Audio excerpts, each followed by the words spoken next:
production to build a strong and better nation. I say that is the main foundation. So come let us go hand in hand, because this is our land. Come my brother, come my sister, and let us build a nation together.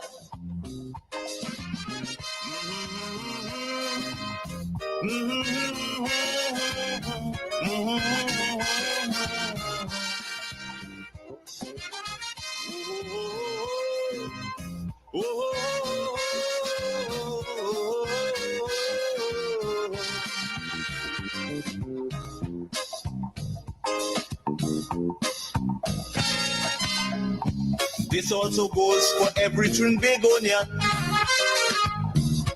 who going to live in a foreign land. Now is the time to come home and do something, instead of staying out there and freezing.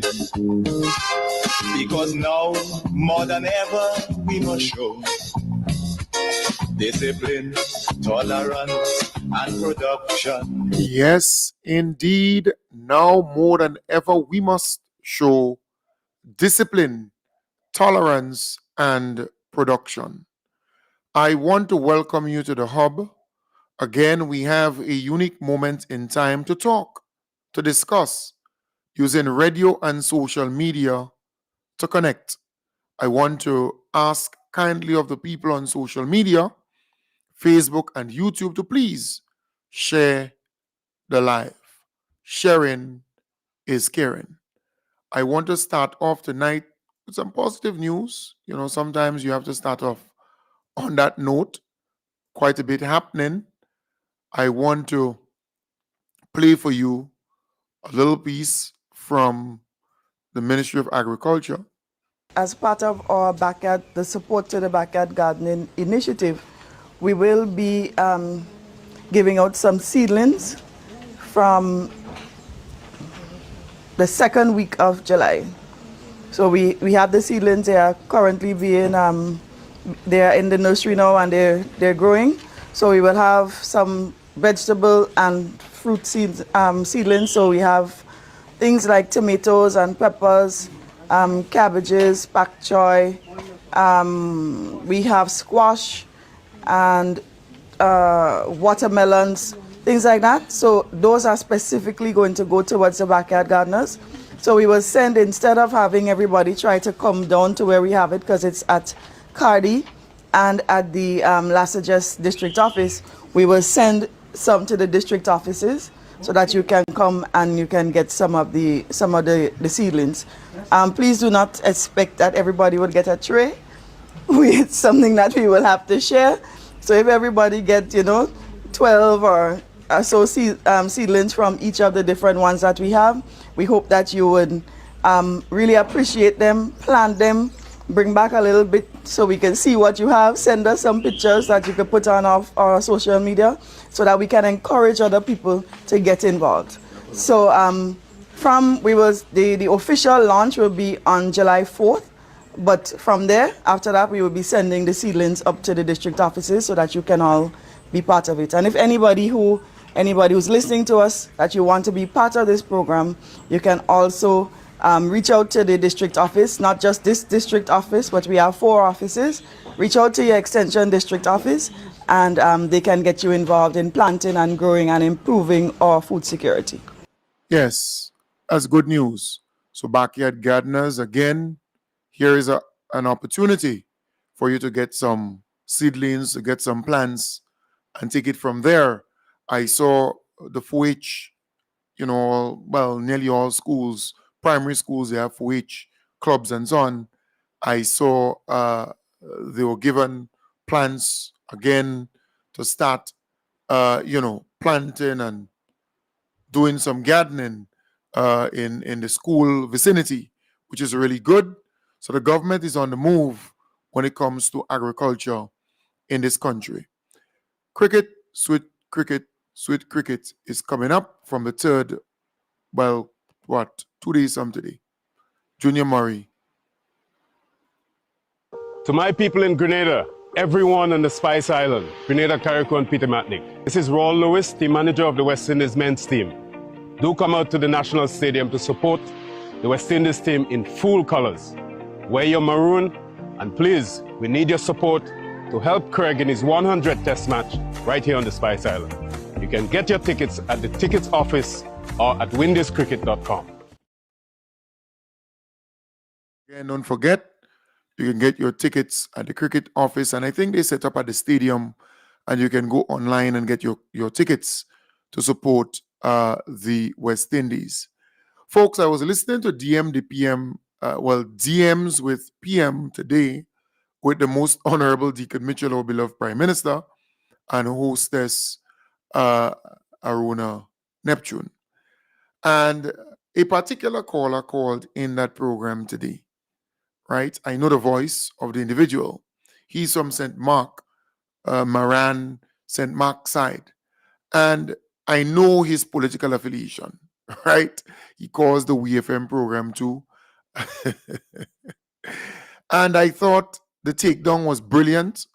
Our beloved Prime Minister, who is a great communicator, responded to this guy in the best way. Listen. Thank you. Right. Mr. Prime Minister, there are some allegations are going around. And we need to you need to clear the air with some of the corruption we are hearing in offices with some of your, first of all, with the burial relief fund, we're hearing that people are getting contracts, monies are put in their accounts, and people, they are taking all the money in their account and spending it and not finishing the work. Is that true, sir? Then, second of all, we are hearing the allegation with former Senator Lacrette with the NLA corruption deal. I want you to explain some of that for us, if that is true with the NLA manager and his girlfriend. So we are asking if these things are true with the NLA deal. Thank you so much. Mr. Prime Minister. Have a very pleasant evening. Thank you so much, caller. Well, thank you, caller. I think my response on the National Lotteries Authority is no. And I think if anyone has evidence or proof to the contrary, then obviously this is something that they could have brought forth a long time ago. I want to make the point. The National Lotteries Authority, like many other statutory bodies, but perhaps lottery more than anything else, is outside of the central treasury, perhaps the next treasury of the state of Grenada, where everybody, from private promoters to Carnival Queen contestants, to sporting clubs, to community clubs, to people who are sick, are constantly asking for assistance in one way, shape, or the other. But the lottery business is a lottery business, and so the lottery itself also has to manage its reserves. And sometimes, when people are told no, or are told that the lottery is unable to fund what they're requesting, they make all kinds of allegations against the board and the management and the staff of lottery, none of which is frankly fair, nor considerate. We also have to appreciate that almost all statutory bodies in Grenada, the people who serve on these boards, the directors, are doing so virtually free. The stipend that is given to them, the $300 or the $500 per meeting or per month, in many instances is inconsequential and cannot compensate them for the significant time and effort that they put into serving on behalf of the citizens of the country. So when people malign their names and say all kinds of things, that's one of the reasons why oftentimes talented people choose not to get involved in public service, because you have all kinds of foolish people who make all kinds of allegations with no proof. And if they had the proof, then present the proof. So I think that is what I would say. And then on the second issue with Hurricane Beryl, I am sure that with any government program, from time to time, you may have mistakes or you may have issues that may need addressing. But as far as I'm aware, there is no widespread corruption. There is no systematic corruption in any of these instances. There are challenges, and I've said this repeatedly, with many other contractors, because in many instances, their ability to manage the money, the ability to have the kind of financial literacy that is required is sometimes not there. Now, you could say you're not dealing with them, in which cases the homes are not going to be rebuilt because we simply don't have the capacity. And I've given these examples when we were having the financial literacy classes. If you give a contractor a fixed price contract, say $75,000 to build or $85,000 to build a Build Back Better house, and he doesn't realize that he cannot pay his workers per day, because if he pays them per day and if they're unproductive or if rain falls and they don't work and they still have to be paid, he will quickly find himself running out of money and unable to build the home, because he ought to have said, if my price is fixed, I then have to give a fixed labor price. I can't pay you per day. You then have to tell me, what is the job as a carpenter? It is $10 for the entire project. What is the job of the electrician? It is $2. What is the job of the plumber? It is $3, and say that is the job. Because if you don't and you pay them per day and they tell you $1 per day and they spend 3 months on the site and you pay them that way, then you quickly run out of money and the house is not built. And in many instances, this is what has happened to a lot of the small contractors that we've tried to work with, because everybody in Green always talks about, you don't like to support a small man, you don't like to do this, you don't like to do that. The government has gone out of its way to try and support a lot of our smaller contractors. The minister and his team at MIT have even sought to work with Ariza to give some of them the ability so that there could be some financing from Ariza to allow them to even start some of these projects and so on, because the government process sometimes could be a lot slower, because you have to go through procurement, you have to go through contract stages, and it could become challenging. And all of this was coming in the context of everybody who was impacted by Hurricane Beryl wanting the government to be able to respond quickly and nimbly and efficiently to address the challenges. So I'm sure there are instances where contractors may not have fulfilled their obligations, where the supervision should have been better, but I'm satisfied as the Prime Minister of Yes. So that was a really good takedown. Let me tell you why. The NNP pundits, surrogates, goons, zygotes, and sycophants, they are now moving out from their platforms, their normal platforms, their comfort zone. So many of the NNP goons, zygotes, and sycophants, they would use or view or follow platforms like Jenny Simon, right? It's kind of anti-government rhetoric coming from that platform. And then they would listen to the Sheldon Scott, a known NNP platform. It's the NNP flagship program. They would listen to Andrew Donald, right? Again, kind of anti-government feel you get from that platform. They would listen to Francis Pay. You kind of get a kind of anti-government feel coming from that platform too. They would listen to the Ziggy guy with his stupidness many a times. They would listen to some James guy. I don't hear him too often again, but some James guy. And then the Plea Due Cause program, they would gravitate towards that. But these platforms are not working for them. So, for example, those who would call into Andrew Donald, they realize that he doesn't have plenty reach. He's confined to a small group of people. The Francis Pay, same kind of thing. So now they're branching out. So they're going to call the Plea Due Cause program. They're going to call DMs with PM. They're going to call GBN to the point. So they're calling different programs now because they want the misinformation. They want the disinformation, the rumors that they have propagated on those programs, right? They want to spread that now. So they're branching out. I mean, they would not call this program, because I am the host of this program and I'm going to put them straight. Meaning I would ask them questions. I would probe further, and then they would put on the phone and run. They have done that in the past, right? When it was an open line and they could call in and speak all their nonsense. And then I would say, hold. What you're really saying, right? What you mean by this? What you mean by that? You're making an accusation. Do you have facts to back it up? These kind of things. So they're fearful of me. They're scared. If I open up this line, mind you, they're listening, huh? They listen to my program religiously. But they're scared to call in because they're dealing with a person who is knowledgeable on this chair, knowledgeable of so many things, right? They would shrink. They would pee themselves. So they're trying now to call different programs to spread their misinformation, their gossip, their rumors. That's what they do. On social media, the NDC people and people in the middle, they dominate social media. So the NNP, they're not able to get away with all this nonsense. When Dabrio, for example, posts his nonsense, man, you go and you read the comments, you would feel sorry for him. When Kate Lewis with her rubbish in New York, same thing. Emlyn Pierre with her nonsense, Nolene Thompson with her nonsense, all of them, when they post their rubbish, Keith Mitchell too, all of them, people on social media, they swarm them and they deal with them brutally, I must say. Sometimes I feel I kind of pity them. So they're using now different space, different platforms, different programs to disseminate their lies, their misinformation, their scandalous, concoctions. That's what they're doing. Because you would go on a program as a caller.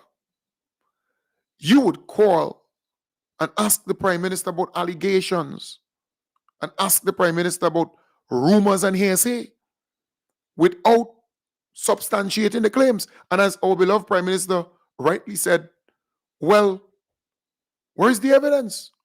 You know what's amazing? The people who they get this misinformation from, they are moderators, they're hostesses, they're hosts, they're talk show, hosts, they're pundits, they're podcasters. They have a platform where they speak to people on their program. So if you have evidence of somebody in government, for example, who engaged in corruption, then put the evidence out on your program. But up to this point, those political jagabats cannot put forward a shred of evidence. Not even a shred. In other words, if you claim a person steal from you, in 2025, there should be camera footage. In fact, I have cameras all over my house. If somebody comes out of my outside of my door, I don't need to leave here and go to speak to them. I put on my camera live and I speak to them live on the camera. I see them and I talk to them right there, a far distance away. All right. Any motion, I record them in real time. The device, it records them in real time. It sends a notification. You get audio, you get video. Right? So that's one. Then, if somebody steals, you don't have that. You may have another person who can say, yes, I saw that person steal X, Y, and Z. Right? Or if somebody does something, you have a recording, an audio or video. These things are basic. We are in 2025. Or if somebody did something financially wrong, you have some paper trail, some check, or some signed thing, something of that sort. So they have no evidence, but yet still those political jagabats, those political cribos will be out there trying to break the bones of people to destroy their good name and character, spreading misinformation and lies. And they do so, some of them cannot even read and write. Because most of the NNP supporters, they are illiterate. I mean, there is no other word to describe it. They cannot read, they cannot write, and they cannot reason. Most of the NNP supporters. Because NNP never prioritize education. They never see education as important. You look at the schools. Just look at the schools. During NNP time, they have not focused on renovating, upgrading, refurbishing, reconditioning, fixing any schools. Nothing of that sort. Look at community centers. They just left it to run down, where you could do night classes, teaching people to read and write. I'm not just talking about CPE. During the revolutionary time, we had that. But you have retired teachers and so on in communities who are willing to teach these people to read and write and to reason. Because you could read, you can call the words in a paragraph, but you ask them, what do you understand? After you just read that paragraph, what do you understand? They can't tell you. They just can't. And you have a lot of those NNP supporters like that. They have been that way for donkey years. And the NNP deliberately, intentionally, calculatively, for want of a better word here, they put them so, they left them so, because the NNP became the true beneficiary of people who are illiterate and who lived in poverty and who were vulnerable. And that is why their slogan was poverty, vulnerability, and poor and vulnerable, and poor and vulnerable. So you find that some of them, you listen to them speak and you want to flush your toilet, and it rolls over into other things. The hygiene, because they're illiterate, the hygiene is affected also. Those NNP supporters, the plate of food that they eat, that is affected too, because they eat a whole pile of starch, a whole pile of rice, and stew chicken, sweet chicken, and they say, well, my belly full. And then you ask them, but you have not eaten a balanced diet. Just things to number two. Basic stuff. And a whole pile of sweet juice and sweet this and sweet that. That is why the NNP was fighting for something about sugar, because the NDC administration said, well, look, too much people using all this sugar. So either the tax and so on, whatever, on it, a bit more expensive than normal. Thing they put up a few cents or a few dollars on it. And the NNP, they were up in arms because they want their supporters to still drink the sweet water. And I think they you remember the woman that they catch taking things from the ministry? She always used to call the Plea Due Course program, talking about, if people don't have X, Y, and Z, they could drink some sweet tea, sweet water, sweet thing, sugar and water, But let me tell you this, I don't drink sugar and water. I don't have to have a lot, but in the morning time, I have rosemary outside there, right? I have big time in the back there, so I have sugar dish down there, so I have black stage that I got up in the mountain, and I draw that, put it in the water, cover it down for 5 minutes, and I drink it. No, I don't need sugar for that. I have the lemongrass down my mini body. I use it from time to time. I have this soursop leaf. I cover it down. The young one, I cover it down. And I draw it. I drink it. Right? And then you have the sleepy bush. From time to time, you just take up 2 or 3 leaves. I mean, a little prick and thing on it. But you could, when you pass, if you touch it, it slips. In the night, you go out there, you sleeping. I just draw that too. There,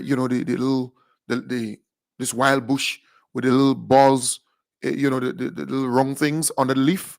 I draw that from time to time too. They're all good. Right? You have to manage it. You don't have to use too much. But you draw that and it tastes good. It's better than the bag, the green tea and the this tea and all kind of tea that you draw. This is local thing I'm talking about, And I don't need sugar for it. I don't. So NNP fighting for sugar and talking about sugar because they craft their people. They design their supporters in that way. So they use the sugar, and then you see them in the hospital. Some people, because of your gene, hereditary, and family line and so on, you suffer from certain things. But you don't have to bring it on yourself. So the NNP, they've always been like that. And the poverty is not just physically, mentally. They created their people to be mentally poor. And they think poor. And if they see you with something, they become jealous. They become envious. They become, the level of hatred is too much. But that's how the NNP treat their people. So the majority of these people, they call programs and so on, but some of them can't even read, they can't even write, they cannot even reason. Their grammar is poor and so on. That's how the NNP operates. But gradually, we're seeing that curse being broken, that chain being broken, gradually. And thanks to the NDC administration. Because you meet young people and they believe investing is a bad thing. They believe getting rich is a bad thing. They believe you having 2 pieces of land and a house, or you're renting this, or you have a little business set up, it's a bad thing. They think that way. But then gradually you see some of them saying, hey, no, Generational wealth is a good thing. Financial management, understanding finance and managing your finance, it's a good thing. Investing your money instead of putting it in the bank. I have some Indian friends, right? If they call me now and they say, Kem, just do that for them, I do it for them. They're my good friends, right? Because, the Indian community now, they supporting the NDC in a big way. And they say, a lot of these folks, they put their money in the bank and they go in and they take in the money from the bank and they invest in it. They take in your money and they invest in your money. And when you check them out, one of them brought me down to Woodlands. And he said, Kem, his wife, they cook and they drink. He said, come, feed Kem Jones, eat, eat and drink. And then he says to me, he said, come, let me show you. See, this is my brother's house. Look at it, 10 stories. This is my other brother. This is my uncle. This is my cousin. He said, when we came here, it was just mangrove. It was wood, swamp. He said, look now, right? He said, they invest. And they have this business and that. And they pool their money together. Nothing is wrong with that. We could do the same thing.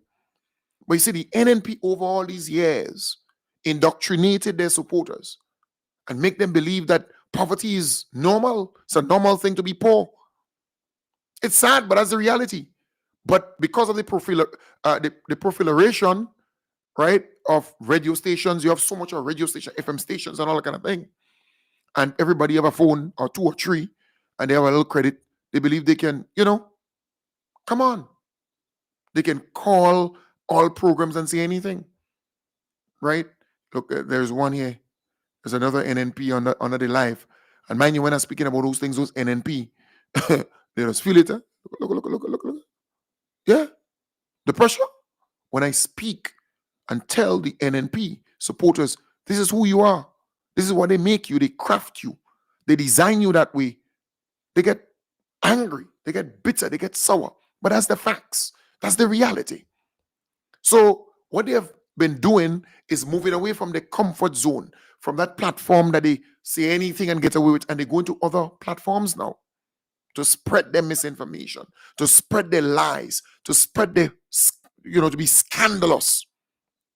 That's what they're doing now, right? Because they believe there are new people listening on those platforms, and if they can spread their lies, and mind you, they would say it without even thinking about lawsuit or anything like that. They don't care. So we have to be prepared for that. We have to ready ourselves. We have to ready ourselves. So when they call certain programs and they say certain things, we have to be able to call back and say, hey, what you just said there is a lie. And I can prove it's a lie. All right? For example, the NNP, they're always saying, well, NDC didn't do this and NDC do not done NDC. That's what they're out there saying. And then you have people saying, but wait, they fixed my road. Right? They fixed my school. They fixed my police station. They fixed my medical station. They paid the nurses more money. They paid the doctors more money every month. They get in more money. They paid the police officers more money. You hear people, ordinary people start saying that, right? They fixed my bridge. They just gave, assistance to small businesses, to medium-sized businesses, to farmers, to fishers. They're regularizing public officers. They're helping people to get better wages. The security officers, the cleaner, the gardener, the cook, the laborer. So you have people saying they've given my neighbor a bathroom and toilet because they know of their neighbor using the pit latrines and the open bathrooms. So you have people who are actually able, ordinary people, who can say, hey, what you're saying is a damn lie. Because the facts are there to show. The NNP, over the years, they get away with a lot of things. During the period 2008 to 2013, boy, the NNP reigned. Because many people, they were not able to access the internet. Because you have a lot of households. When the NNP left office, you had a lot of households without internet access. In 2022, without internet access. And that is why the NDC started the JUMP program. Free internet access to people. Well, at least I think $20 they got to pay. They get a free device and they get training to go with that so that they can have access to internet. Right? But with internet, you have access to information. With internet, you can research things even while people speak in real time. And that is what is beating the NNP, you know. That is why the NNP going out in New York and them places, and they're like a laughing stock. They go with Peggy Nesfield when she sit down, you know. But they go out in those places in the diaspora, and people laughing at them. They cannot even have a successful event. Or just a little backyard thing. They cannot even muster or generate or mobilize 50 people. Because of information dissemination, technology, and access, and people are getting to know everything. That's the difference. That is the difference. And they're grappling with that, they're dealing with that, and it's hurting them adversely. It's hurting them badly. So people know what's going down. People are able to research, they're able to see visual aid. They're able to see, there are videos, there are reels, there are photos, there are things. Look, for example, this morning, as I spoke to you, I said the NNP, and people know the NNP is out there saying, well, build concrete house for everybody. That's what the NNP is saying. Fix all the roads, fix all the schools, fix all the medical stations, fix all the police stations, pay everybody this. That's what the NNP is saying. But the NNP left NDC with 8,715 people still using pit latrines and toilets. Families still using pit latrines and open bathrooms. The NNP never focused on getting these people out of this inhumane state. They never saw it as important. So they left their supporters, and the majority of people there are NNP supporters. They left their supporters there without assisting them, and they could care less. They could care less. So the NDC come now, and they are fixing they're removing these people from pit latrines and open bathrooms to a modern bathroom and toilet facility with everything in it. That is what they are doing, to help these people. But you know, the NNP vex. Yeah, the NNP vex. So when you have, and in fact, this political lunatic went to New York. This girl is a dumb, you know. She's as dumb as a nail. You know, a nail, you take a hammer and you just pong it, and then, you know, it can't respond to anything. Dumb as a nail head. So this girl went to New York. I mean, she's just a political lunatic. And if a government, what is her name again? I can't remember her name. If a government, right, is helping your supporters, your people, with a house. So, for example, you have a person who has a house like this. The NDC, that's a family's house, a family living in this house. The NDC came and they gave that family this house. You know, the NNP say, no, build a concrete house for them, right? But here it is, behind this house, there's a concrete bathroom and toilet facility. You have a person who used this pit latrine here to number two and number two, because number one they'll do it in the yard and anywhere else. So that person used this here in local terms to mess. All right? And if rain falls heavily, it would flood, it will be full up of water. And if you go there, it might splash up on you. That's the reality. It might be graphic, but that's the reality. And sometimes you have to heat the open bathroom to bathe and then put back on your clothes. So the NNP left this as a legacy for 8,715 Grenadians. A lot of families were using this. NNP left it as a legacy. NDC came and they gave them a modern bathroom and toilet facility. Look at it now. Huh? Look at it. A modern bathroom and toilet facility. You know, the NNP vex about that. The NNP vex. You have a person whose house was like this. And these are just some examples. We're talking about hundreds of families who received proper housing. A house like this, the NDC came. That's the NNP. The NNP left this as a legacy. They never helped these people. A full family, you know. A big, big, big family living there, you know. The NDC gave them a proper house with a bathroom. You see they building the bathroom at the back? A proper concrete bathroom and toilet facility. The NNP vex. So this political lunatic, this girl is she shops and wherever. This girl is a lunatic politically. She is upset.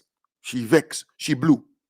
So she goes to New York in some little backyard thing and says the following. And of course, you here in the diaspora, you have an important role to play. Never underestimate the true impact of your contribution towards the development of our people.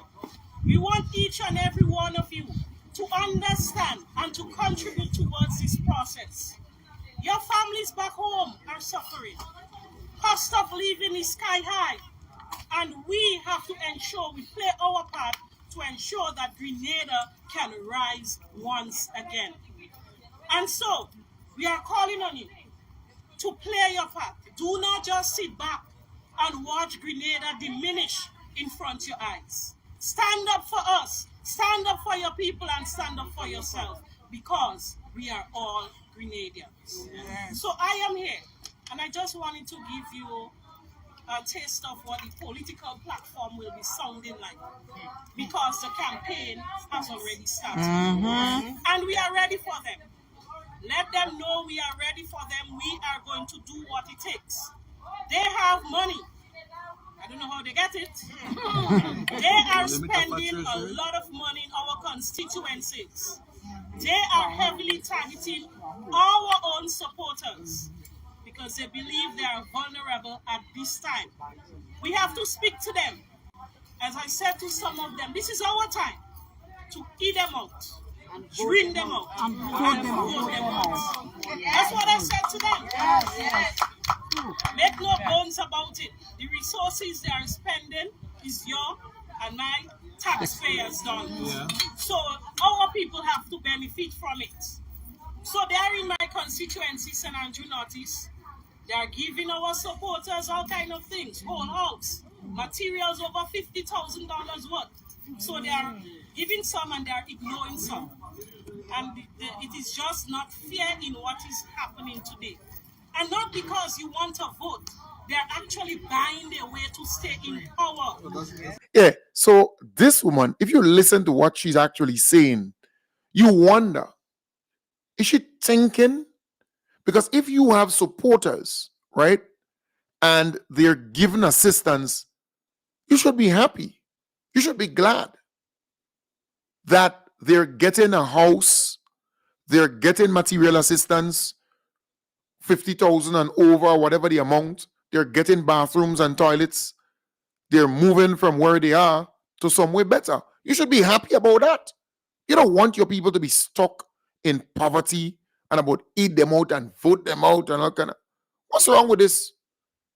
Where did us get them from? How did us win an election? Well, people voting for that? You should be happy. You should be elated. Because your supporters, you want your supporters to be better off. But you see, the NNP has a philosophy. I have always said so.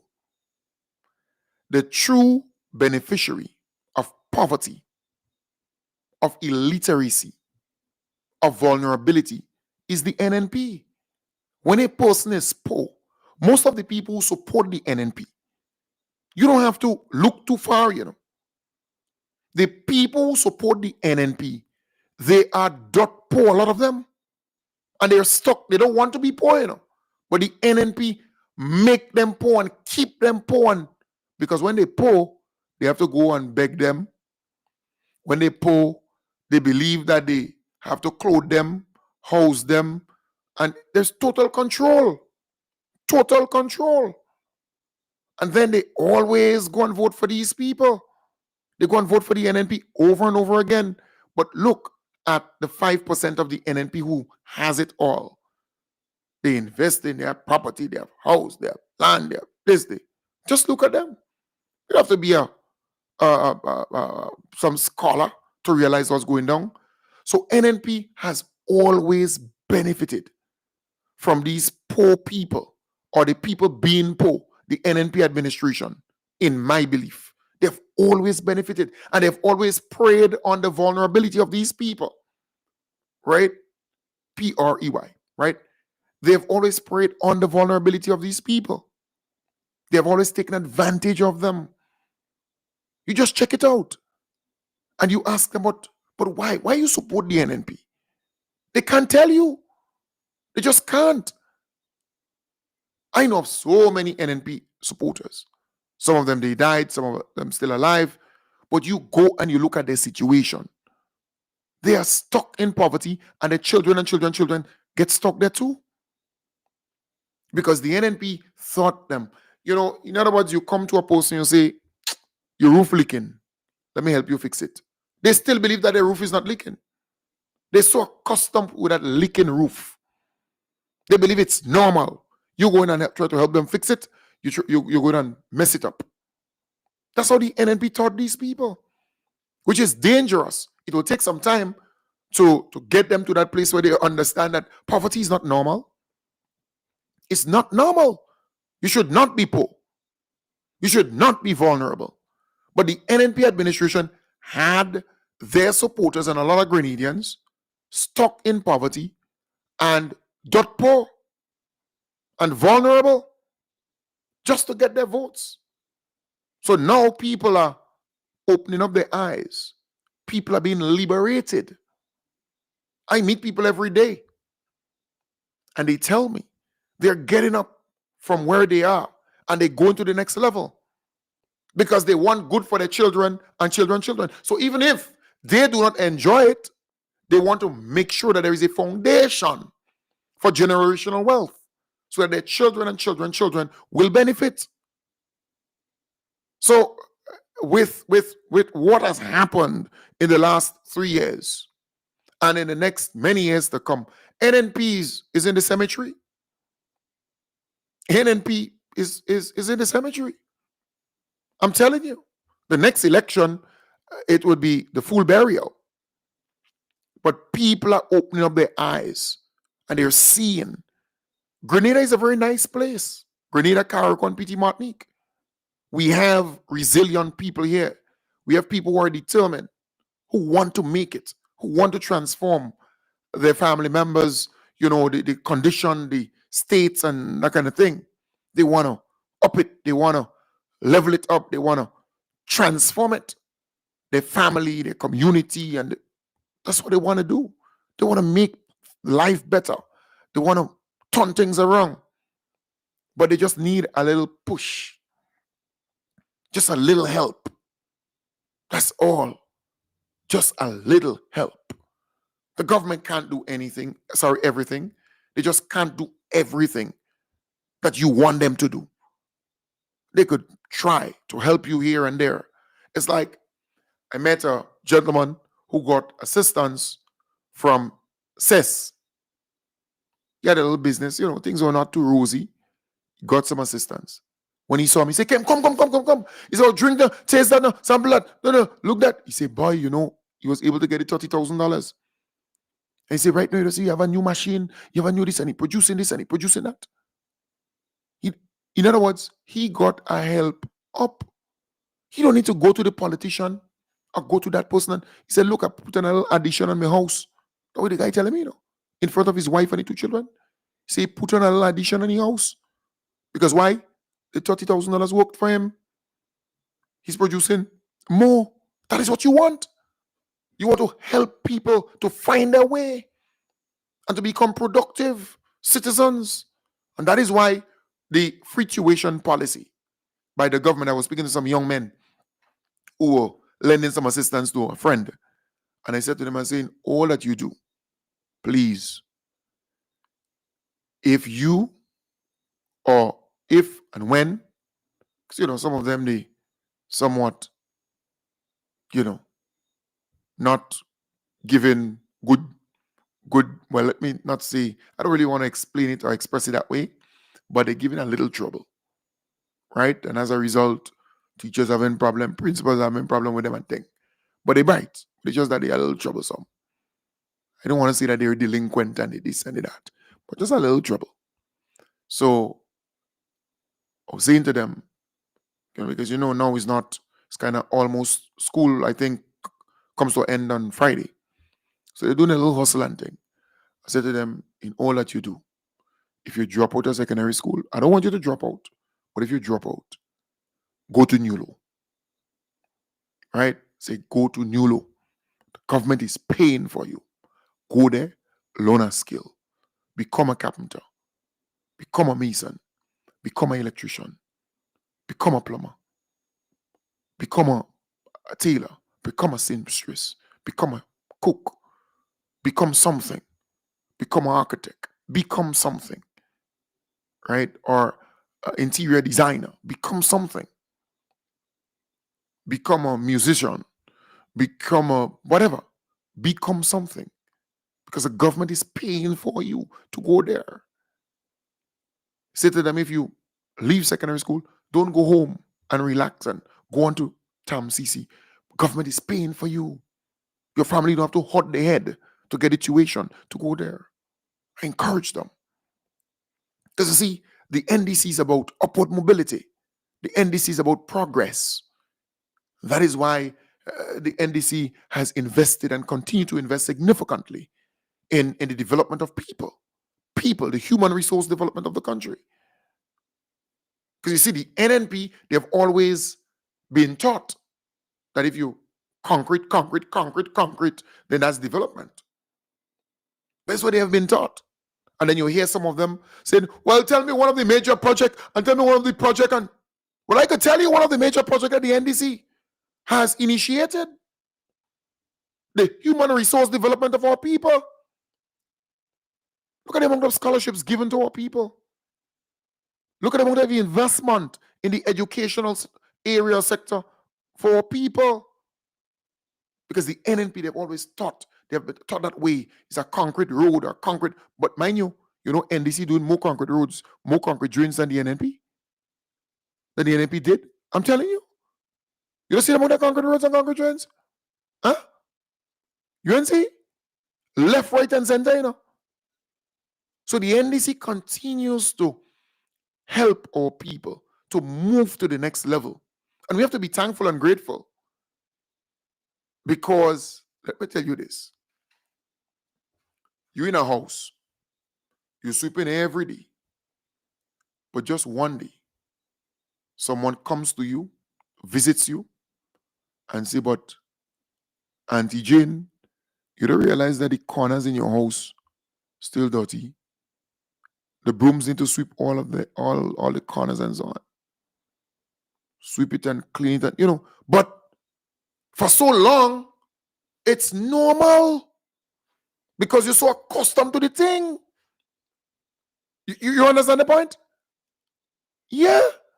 So sometimes you need some newness, some visionary, because if you look at the NNP, a whole bunch of political derelicts. Them old truck, old van, old bus, them BMC and them old thing on the side of the road. They have to go in scrapyard. And solid waste, they have a machine now just scrapping it fast. Look at them NNP caretakers and look at them. Some old political derelicts. I'm telling you, rodents and rats, all kind of old thing what they in them. You don't realize what's going on? Check it out now. They beat up, they use up, the usefulness is no more. They expire, they best before date gone long. You go to some places and it's, the best before date means that you could still use it for 6 months or 3 months, or, they'll kind of tell you that you could still buy it. But the years you take that, you get in trouble. I'm telling you. So you're sweeping, but somebody with the vision and somebody who fresh and new have to come and tell you, well, clean the corners now. And all the while you're watching, but you just can't see. You can't see it. It is simple like that. So the NDC, what they've brought, but to the fore is newness, freshness, vision, focus, putting people first, developing people and developing country. It's different. The NNP not accustomed to that, No. Manuel, you have a problem? The NNP is not accustomed to that. No. And that is why if you interact with an NDC person and an NNP person and they live close by, the NDC person would, while, they walk in, they go save the liquor kakada, they go build a little bathroom, they go build a little veranda, you hear me? They go build a little downstairs, they might put an addition, they might buy a little car. Go and look at the NNP. Go and look at the NNP supporter. And mind you, the NNP supporter, let me take out them, that lipstick girl. So she like a lipstick. That lipstick girl. Bye. Yes. Let me take out, she just blocking the screen. So I'm saying to you, the NNP supporter, they believe the NDC supporter shouldn't build that bathroom and toilet, come out from pit latrine and an open bathroom, or the veranda put in concrete, or do the room, concrete and so on, extender, do the downstairs. And I'm telling you, I know them, I know them NNP and them. You think I know them? I've been there, done that, I know them. You think hello? I am telling you from experience. I am telling you from experience. And anytime you talk to them, NNP, so they're grinning. Them NNP woman and them. They're grinning, gee. I'm telling you. Yeah. You engage your NDC woman. She asks you, where you walking? Huh? You have a family, you have a house, you have a car. How long you been working there? And they start to ask you certain things. What's your salary like? And NDC woman, But the NNP woman, maybe the next 2 days, 3 days after all kind of thing take place, then they ask them, but I want her pants, I want her shoes. And then you tell them, well, I ain't walking no way. They ain't asked that before, I'm telling you. You think I ain't know them? I know them. Yeah, they ask me after the fact.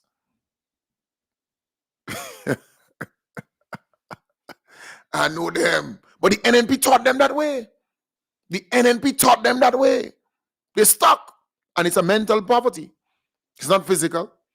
The battle is in the mind, That's where the battle lies. In the mind. So after the fact, after everything go down, then they say, they have to go in a little show and think they want a little dress. You ask, no money, the person working, the person unemployed.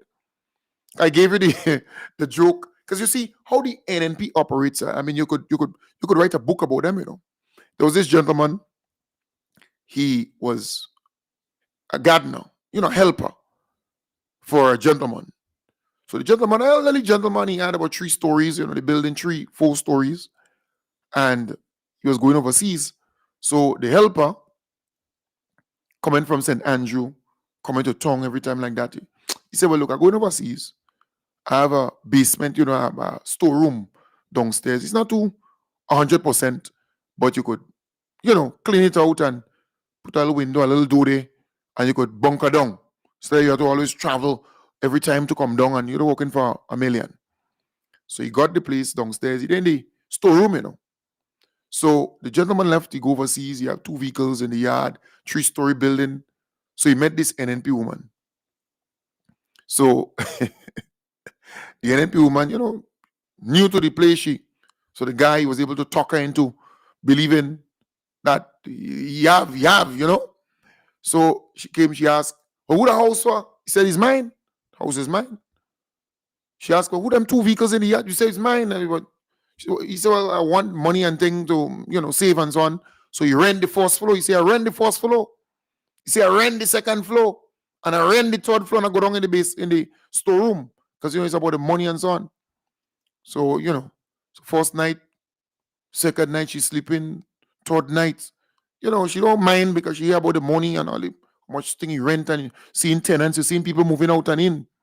All the time the man is the gardener, Yeah. So when she realized, well, she ain't seen apples and raspberry and and blueberry and yogurt and cheese and whole fall and so on coming in on the table, then she start to ask your neighbor now, because it was asked after, when she asked the neighbor, well, you own the house? The neighbor said, no, he's the cleaner, he's the gardener. He's the man, the gardener, and the owner left and go overseas. And he end up in the storeroom. You see the NMP woman disappear, But that's how they operate. That's how they operate. Right? The NMP woman melt you. That is how they taught them that way. They taught them to think that way. And mind you, they're greedy, They glut, they covetous, they eye big, they get food easily. It's what it is. But folks, we have to remain focused. We have to understand the mission at hand. Because as we get closer to the election, the NNP, they would intensify the disinformation. They would intensify the lies. They would attack certain people. They would target certain people. And if you're weak, you're going to break. And mind you, they know that NDC people, they consume a lot of information. And even disinformation, lies and propaganda could cause them to be victims. And you don't want to be the conduit to spread NNP lies and misinformation and all the scandals and all the different. No, you don't want to be that type of person. So you have to be focused. You have to remain focused. Understand where you consume information, who disseminates it to you, and what you do with it when you get that package. Right? It depends on what. There are some people, they come and they talk, I just put my AirPod in my ears. I don't want to hear. I just don't want to hear. It's simple like that. And some people talk, and right where they say it, that's where it stays. I don't want to hear you. I'm not going to be the conduit to spread false information about my party and about my government. No. And then there are certain programs that you get tuned out. I don't want to hear you. Because you see, Grenada is too much of a precious gem to have these spoilers, these one or two people try to. I'm telling you. So you have to remain focused and keep your eyes on the prize. Folks, I want to wish you all the best. Have a wonderful night. I will be back with you, God's willing, tomorrow, 8 a.m. to continue that journey. The dynamic hour starts at 8 in the a.m. tomorrow, God's willing. Bye for now. Take good care. And please, don't be like that NNP woman.